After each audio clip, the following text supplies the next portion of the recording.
नमस्कार दोस्तों, स्वागत है आपका कक्षा 12 अर्थशास्त्र अर्धवार्षिक परीक्षा 2024 के कुछ महत्वपूर्ण प्रश्न उत्तर में। दोस्तों, हम इसमें अध्याय बाई अध्याय वो सारे क्वेश्चन करेंगे जो अर्धवार्षिक परीक्षा में और वार्षिक परीक्षा में पूछे जाने की संभावना है। तो दोस्तों, आपको अंतिम तक वीडियो देखनी है ताकि आपका एक भी क्वेश्चन मिस ना हो। मैं इतनी आपको गारंटी देता हूँ, इससे बाहर कुछ भी नहीं जाएगा। मैंने देखिए आपको पूरा अध्याय बाई अध्याय टोटल पूरा सवाल लिखे हैं इसमें, इससे बाहर कुछ भी नहीं जाएगा आपका। ठीक है, तो चलिए बिना देर किए हम स्टार्ट करते हैं। और मैंने इसमें वो सारी चीज़ें इंक्लूड की हैं कि जो मतलब क्या क्या इसमें आना चाहिए। देखिए, इसमें सबसे पहले तो टोटल 4 नंबर का आना है। कितने का आना है? 4 नंबर का। यानी कि इसमें से अब एक 4 नंबर का भी पूछा जा सकता है, 2 नंबर का भी पूछा जा सकता है, 3 नंबर का भी पूछा जा सकता है, कुछ ओटी भी पूछी जा सकती हैं। तो अगर मैं पिछली बार की बात कहूँ तो इसमें से 2-2 नंबर के 2 क्वेश्चन आए थे। कौन कौन से? एक तो जे आया था और एक जे आया था। यानी कि ये 2-2 नंबर के 2 क्वेश्चन पिछली बार वार्षिक परीक्षा में आए थे। इसका मतलब क्या है? इसमें से इस बार भी 2 नंबर के क्वेश्चन आने की संभावना है। ठीक है, तो चलिए आप वीडियो को लास्ट तक देखना है। पहला क्वेश्चन है आपका, अर्थशास्त्र की विषय वस्तु क्या है? अब इसके कुछ आंसर हैं। देखिए, अर्थशास्त्र की विषय वस्तु या प्रकार कितने नंबर कितने प्रकार के होते हैं? 5 प्रकार के होते हैं। नंबर 1 उपभोग, नंबर 2 उत्पादन, नंबर 3 वितरण, नंबर 4 विनिमय और नंबर 5 निवेश। इसमें से पहला आता है उपभोग। मेरे नोट्स हैं जी, इनमें से मैं आपको पूरे आंसर करवाऊंगा। पहला है उपभोग, यानी कि कंजप्शन। अब इसको आंसर देखिए, वो उपभोग वह आर्थिक क्रिया है जिसमें व्यक्तिगत तथा सामूहिक आवश्यकताओं की संतुष्टि के लिए वस्तुओं और सेवाओं की उपयोगिता का उपयोग किया जाता है, जैसे भोजन करना, कपड़े पहनना, रोटी खाना, शिक्षक द्वारा पढ़ाना आदि। ये हो गया। अब दूसरा देखिए, दूसरा है उत्पादन। अच्छा दोस्तों, इसमें से आपसे 2-2 नंबर के भी पूछे जा सकते हैं। अगर 2 नंबर का पूछा जाएगा तो आपसे सिर्फ इतना पूछा जाएगा कि उत्पादन के बारे में लिखिए। अगर 4 नंबर में पूछा गया तो फिर आपको इसके प्रकार लिखने पड़ेंगे पूरे, इसलिए आपको सारे पढ़ना है और 2-2 नंबर के हिसाब से पढ़ना है। ठीक है, प्रत्येक क्वेश्चन को एक पॉइंट को एक क्वेश्चन समझ के पढ़ना है। ठीक है, दूसरा है उत्पादन वह आर्थिक क्रिया है जिसका संबंध वस्तुओं तथा सेवाओं की उपयोगिता या मूल्य में वृद्धि करने से है। जैसे दर्जी के द्वारा कपड़े से शर्ट तैयार करना, बढ़ई द्वारा लकड़ी काटकर कुर्सी टेबल बनाना आदि। अब तीसरा नंबर आता है वितरण। इसको अपन क्या कहते हैं? डिस्ट्रीब्यूशन। ठीक है, देखिए इसको, ये है आपका उत्पादन के विभिन्न साधन संयुक्त रूप से मिलकर धन या आय का उत्पादन करते हैं। इन साधनों के मध्य इस धन का बंटवारा किस प्रकार से हो, यह वितरण की समस्या होती है। वितरण के अंतर्गत भूमि को लगान, श्रम को मजदूरी, पूंजी पर ब्याज, साहसी को लाभ या हानि की प्राप्ति हो सकती है। ठीक है, अब चौथा आता है आपका विनिमय, यानी कि एक्सचेंज। क्या आता है? एक्सचेंज। विनिमय एक्सचेंज, मानव की असीम आवश्यकताएं होती हैं, वह उन आवश्यकताओं की पूर्ति स्वयं के द्वारा उत्पादित वस्तुओं से नहीं कर सकते, अतः वह अपनी वस्तुओं या सेवा के बदले में दूसरों से उन वस्तुओं को प्राप्त करता है। अब विनिमय का पूरा काम मुद्रा द्वारा होने लगा है। देखिए, पहले क्या होता था कि जब मुद्रा का चलन नहीं होता था तो वस्तु से वस्तु को बदला जाता था। लेकिन अब हर किसी के पास पैसा है, मुद्रा है, तो वो मुद्रा से वस्तु खरीद सकता है और बाजार उपलब्ध है मुद्रा चलाने के लिए। ठीक है, अब पांचवा है निवेश। क्या है? निवेश, यानी कि इन्वेस्टमेंट। ठीक है, इसको क्या कहते हैं? निवेश वह आर्थिक क्रिया है जिसका संबंध भविष्य में वस्तुओं तथा सेवाओं के उत्पादन के लिए पूंजीगत वस्तुओं के उत्पादन से है। उदाहरण जैसे कपड़े सिलने की सिलाई मशीन का खरीदना। ठीक है, इसमें इन्वेस्टमेंट करते हैं अपन और इसके द्वारा अपन पैसा कमाते हैं। दूसरा है राजस्व। क्या है? राजस्व, जिसे अपन कहते हैं पब्लिक फाइनेंस। यह राजस्व राज्य तथा स्थानीय प्रशासकीय संस्थाओं की आय तथा व्यय पर प्रकाश डालता है।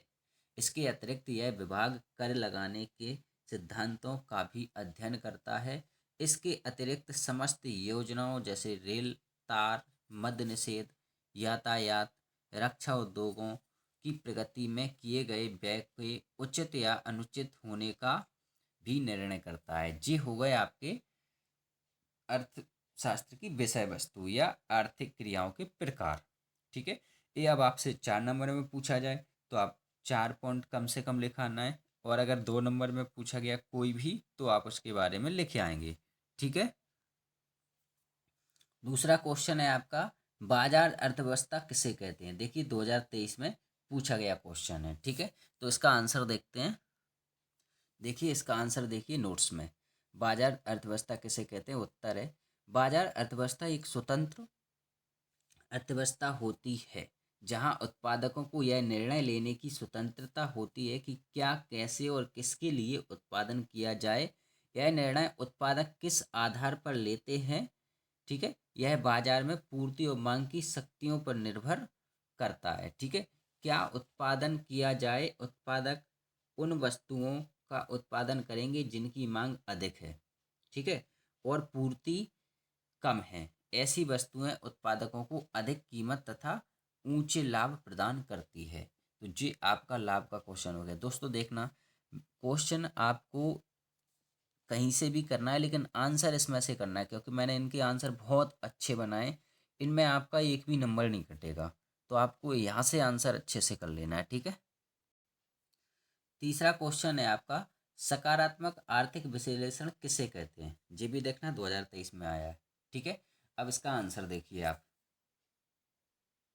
देखिए जी, इसका आंसर है, सकारात्मक आर्थिक विश्लेषण के अंतर्गत हम यह अध्ययन करते हैं कि विभिन्न कार्यविधियां किस प्रकार कार्य करती हैं।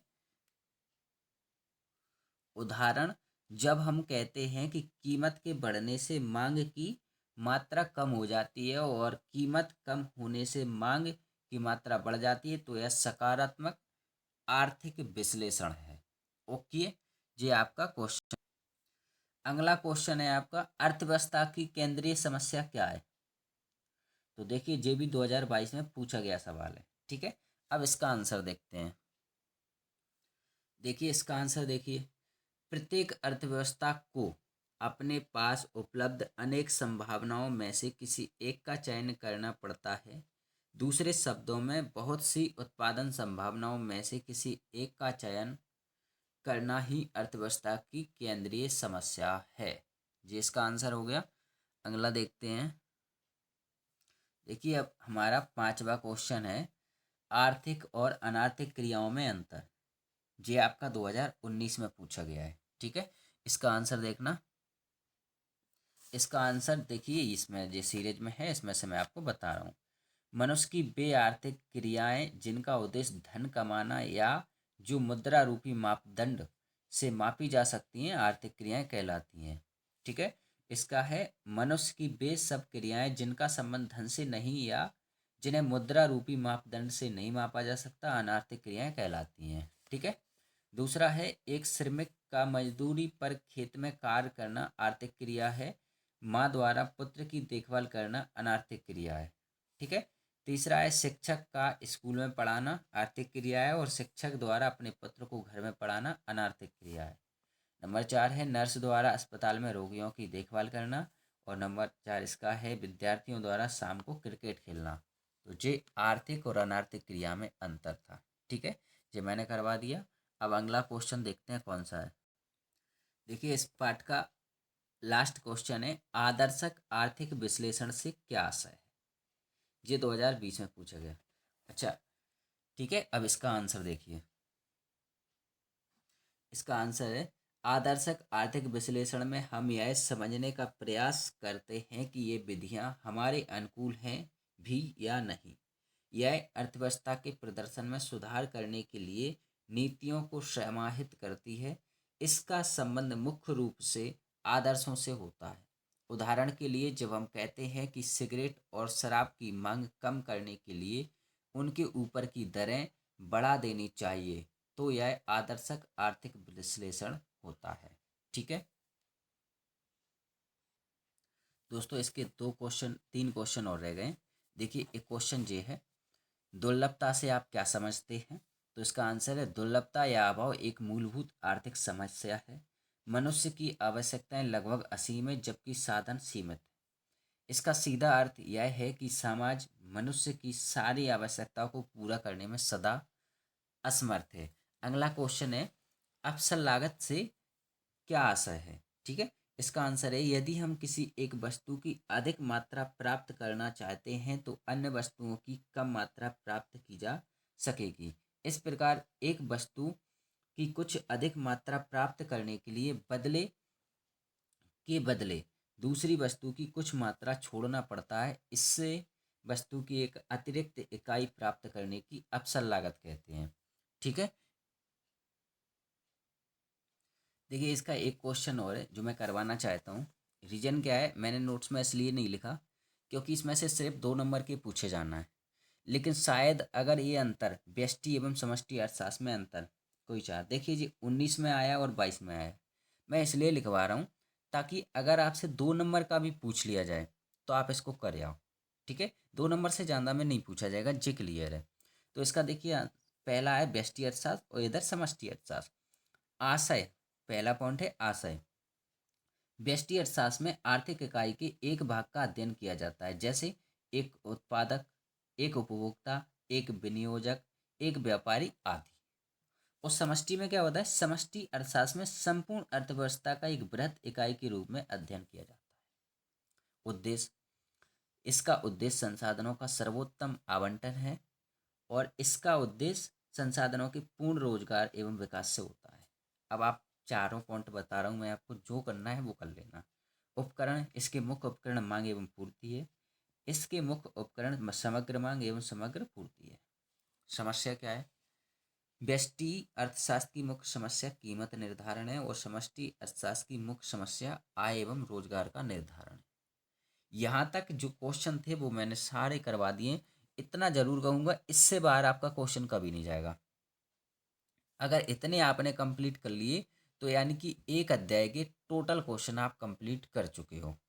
ठीक है, अब अगर आपको यहाँ तक अंतिम तक आप आ गए हो सुनते सुनते, तो वीडियो को लाइक कर दीजिए और चैनल को सब्सक्राइब कर दीजिए और अपने दोस्तों को भी शेयर कर दीजिए। और आप जितना इसको शेयर करेंगे इतना लोगों को इसकी मदद मिलेगी और हमको भी मदद मिलेगी। ठीक है, तो चलिए यहाँ तक अपन अब समाप्त करते हैं इसको। धन्यवाद।